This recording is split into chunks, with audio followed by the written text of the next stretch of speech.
আজ বানাবো পকোড়া। পকোড়া কথাটা শুনলে বুড়ো থেকে বাচ্চা সবারই জিভে জল চলে আসে। পকোড়া তো অনেক রকমেরই হয়, তো আজকে আমি বানাবো পেঁপে আলুর পকোড়া। তো এই পেঁপে আলুর পকোড়াটা কিভাবে বানাচ্ছি আপনারা দেখতে থাকুন। এখানে আমি দুটো আলু আর একটা পেঁপে 4 ভাগের 1 ভাগ পেঁপে নিয়ে প্রেসার কুকারে ভালো করে সেদ্ধ করে নিচ্ছি। এগুলো যখন সেদ্ধ হয়ে যাবে আমি এবার একটা থালাতে ভালো করে এগুলো মেখে নিচ্ছি। গরমের জন্য আমি এখানে চামচ ব্যবহার করেছি। এর মধ্যে আমি এখানে পরিমাণ মতো নুন দিয়ে দিলাম, সামান্য পরিমাণ হলুদ দিয়ে দিলাম, হাফ চামচ ধনে গুঁড়ো, হাফ চামচ জিরে গুঁড়ো, 3টা পেঁয়াজ কেটে রেখেছিলাম 3টা পেঁয়াজ দিয়ে দিলাম, সামান্য আদা বাটা, ধনে পাতা কুচি করে ওর মধ্যে দিয়ে দিলাম, আর দিয়ে দিলাম 2 চামচ কর্নফ্লাওয়ার। দিয়ে এটাকে ভালো করে হাত দিয়ে এবার আমি মেখে নিচ্ছি। এবারে আমি এখানে 1 চামচ গরম মশলা দিয়ে পুরো পুরটা তৈরি করে নিলাম।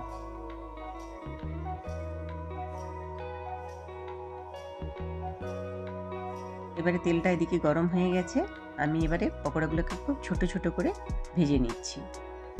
এবারে গ্যাসটাকে মিডিয়াম ফ্লেমে রেখে আমাকে উল্টে পাল্টে আমি পকোড়াগুলো ভেজে নিলাম।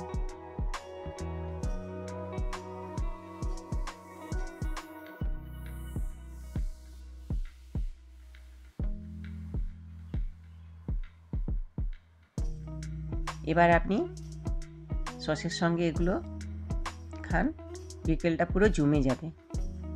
এইভাবে তৈরি হয়ে গেল পেঁপে আলুর মুচমুচে পকোড়া।